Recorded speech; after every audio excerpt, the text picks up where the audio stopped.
Hello दोस्तों। Recently ethanol blending से लेकर जो इश्यूज न्यूज में चले हुए हैं उसका हमारे यूपीएससी एग्जाम से क्या रिलेशन है, तो इसके बारे में आज मैं बताती हूँ।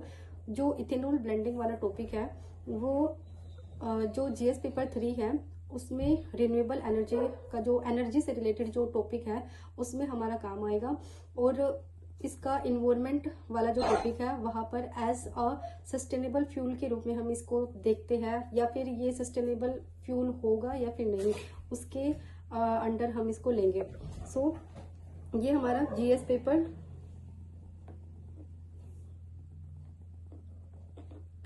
जीएस पेपर 3 में इकोनॉमी वाले पोर्शन के अंदर इकोनॉमी वाले में जो एनर्जी वाला टॉपिक है वहां पर हम इसको यूज करेंगे। एंड इन्वायरमेंट वाले टॉपिक पर हम is it a sustainable fuel वहां पर हम इसको देखेंगे। ठीक है, we can use this topic in both economics and environment. Okay, so first we have to know India's ethanol blending policy. ये इथेनॉल ब्लेंडिंग पॉलिसी 2018 में आई थी, जिसमें बताया गया था कि हमें 2030 तक 20% टारगेट इथेनॉल को ब्लेंड करना है पेट्रोल के साथ 2030 तक। लेकिन 2022 में फिर इसको अमेंड कर दिया गया, जिसमें हमें टारगेट रखा कि हम 2025 तक ही 20% जो इथेनॉल ब्लेंडिंग है पेट्रोल के साथ हम उसको कंप्लीट कर लेंगे। And we have achieved this target. So इस टॉपिक में हम जानेंगे कि हमें इथेनॉल ब्लेंडिंग पॉलिसी की क्यों जरूरत रही, हम इसके चैलेंजेस क्या है and what should be way forward. And हम इसमें इंपॉर्टेंट डाटा भी है जो कि हमारे एग्जाम्स के मेंस एग्जाम में बहुत ज्यादा काम आने वाला है। हमारी जरूरत क्यों है, मैंने इसको as a economic reason, social reason and environment angle तीनों से डाला है। So we can use it in better perspective. So economic reason क्या होगा? ये हमारे पहला जो टारगेट था कि हम क्यों लेकर आए थे इस पॉलिसी को, हमें अपना जो क्रूड ऑयल इंपोर्ट है उसको कम करना था। फॉरेन पर जो डिपेंडेंस है हमारी फ्यूल से लेकर उसको कम करना है। जैसे कि अभी रिसेंटली मिडल ईस्ट क्राइसिस है, वहां पर हमने देखा कि पेट्रोल के जो प्राइसेस है वो बहुत ज्यादा स्पाइक हुए हैं। इसके साथ साथ डीजल के भी, सीएनजी के भी बहुत ज्यादा प्राइसेस इंक्रीज हुए हैं। So we have to ensure कि हमें अल्टरनेटिव हमें ढूंढना है। तो हमने इथेनॉल ब्लेंडिंग पॉलिसी हम इसीलिए लेकर आए ताकि हमारे जो क्रूड ऑयल इंपोर्ट है उसे हम कर सके। एंड वी हैव एक डाटा है हमारे पास कि हमने 20% अगर हम इथेनॉल ब्लेंडिंग करते हैं देन हम 19% जो 19 बिलियन फॉरेन एक्सचेंज को सेव कर सकते हैं। हमें इससे एनर्जी सिक्योरिटी में इंप्रूवमेंट मिलेगी। ठीक है, फॉरेन एक्सचेंज को सेव कर सकते हैं। और 2014 तक हमने लगभग 1.4 लाख करोड़ तक सेव कर लिया है। ये हमारे शुगर मिल को, डिस्टिलरीज को, मेज बेस्ड इंडस्ट्री को सपोर्ट करेगा। क्योंकि मैंने आपको पहले वाली वीडियो में बताया था कि ये जो बायोफ्यूल, ये जो इथेनॉल है वो किससे बनता है। ठीक है, इसकी अलग अलग जनरेशन होती है। तो ये इनडायरेक्टली और directly sugar mills, distilleries and मेज बेस्ड इंडस्ट्रीज तीनों को सपोर्ट करेगा। ये हमारे जो productive use of surplus sugar molasses, जो हमारा शुगर है मोलेसिस है उसका सरप्लस बच जाता है, तो we can use it in ethanol blending. So next हमारा है सोशल रीजन। फार्मर को ये एडिशनल इनकम सपोर्ट करेगा। एंड टिल 2025 हमने जो है लगभग 1.18 लाख करोड़ फार्मर्स को जा चुका है। यहाँ पर एक की पॉइंट्स है, farmer can be transformed from अन्नदाता टू ऊर्जादाता। ये हमारी रूरल इकोनॉमी को सपोर्ट करेगा। ये शुगर मिल की कैपेसिटी, पेमेंट कैपेसिटी को भी बढ़ा देगा। कैसे बढ़ाएगा? क्योंकि हमें पता है कि जो शुगर मिल है वो एफआरपी फार्मर को देती है। और और ये समय समय पर क्या है कि जो स्टेट गवर्नमेंट डिसाइड करती है तो ये एफआरपी बढ़ता रहता है, जिसकी वजह से शुगर मिल को बहुत ज्यादा परेशानियों का सामना करना पड़ता है। उनको पेमेंट करनी होती है, उनको मतलब एक फाइनेंशियल इश्यूज उनको फेस करना पड़ता है। तो इथेनॉल की वजह से अगर हम उनको बनाना पड़े तो इससे उनकी पेमेंट कैपेसिटी भी इम्प्रूव होगी। फिर हमारा है इन्वायरमेंट एंगल। सो हमें एक क्लीनर फ्यूल मिलेगा, हम इसको एज अ हमारा जो ट्रांसपोर्ट एमिशन है वो भी कम होगा, क्योंकि ये पेट्रोल के साथ ब्लेंड करके यूज होता है। And it will help to shift towards renewable and bio-based energy resources, and this will help us to meet the target align, and it will help in align with Panchamrit goal and net zero target. So हमने देखा इसमें क्या क्या हमारी need थे, economic reason, social reason and environment reason.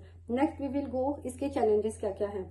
Economy के अंदर अगर हम देखें तो रिसेंटली जो इश्यूज बना हुआ है, व्हीकल की जो कंपैटिबिलिटी है और माइलेज का जो कंसर्न है वो एक बहुत बड़ा मुद्दा है। नेक्स्ट हमारा है हायर ट्रांजिशन कॉस्ट। जो फ्लेक्स फ्यूल जो हमारे व्हीकल्स है उस पर जो जीएसटी है वो लगभग 18 to 40% है, एज कम्पेयर टू ईवी जहां पर सिर्फ 5% उस पर जीएसटी लगा हुआ है। तो यहाँ पर ट्रांजिशन कॉस्ट भी बहुत ज्यादा हाई है। फीड स्टॉक सप्लाई अनसर्टेन है। क्यों? क्योंकि जरूरी थोड़ा ना है एक समय पर हमें मिल जाए, फीड स्टॉक एक समय पर ना मिले। तो ये promote and it will help in circular economy. Feedstock supply uncertainty, ये feedstocks it will promote circular economy.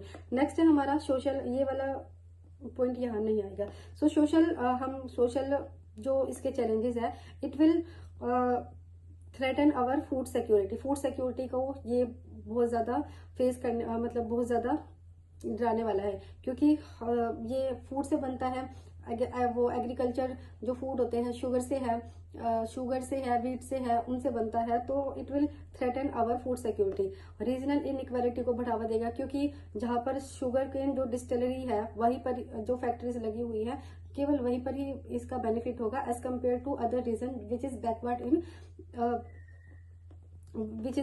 Backward. So it will also burden on consumer पर डबल बर्डन पड़ रहा है, क्योंकि उनकी एक तो ऊपर से ये उनको कंज्यूमर में जो मेंटेनेंस कॉस्ट है वो भी बढ़ रही है, और फिर ब्लेंडिंग का प्रॉब्लम उनको जो कंपैटिबिलिटी है उसको, व्हीकल की जो कंपैटिबिलिटी है, माइलेज कंसर्न है, उसको फेस करना पड़ रहा है। नेक्स्ट है हमारा environmental issue, water stress, because sugar cane एक वाटर इंटेंसिव क्रॉप है। सो ये इनडायरेक्टली जो है डायरेक्टली हमारे सीधा हमारे इन्वायरमेंट पर असर करेगा। ये ग्राउंड वाटर लेवल को बहुत ज्यादा कंसर्न वाली बात है, क्योंकि ग्राउंड वाटर बहुत ज्यादा कंज्यूम होने वाला है। फिर हमारा है क्रोपिक डिस्टोर्शन, क्योंकि अगर इथेनॉल ब्रांडिंग को बढ़ावा दिया गया तो मे बी जो हमारा क्रॉपिंग पैटर्न है वो इन्हीं क्रॉप की तरफ ज्यादा बढ़े।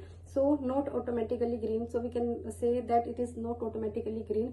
ठीक है, थोड़े समय के लिए ग्रीन है, बट आगे के लिए क्या पता कि क्या होगा क्या नहीं,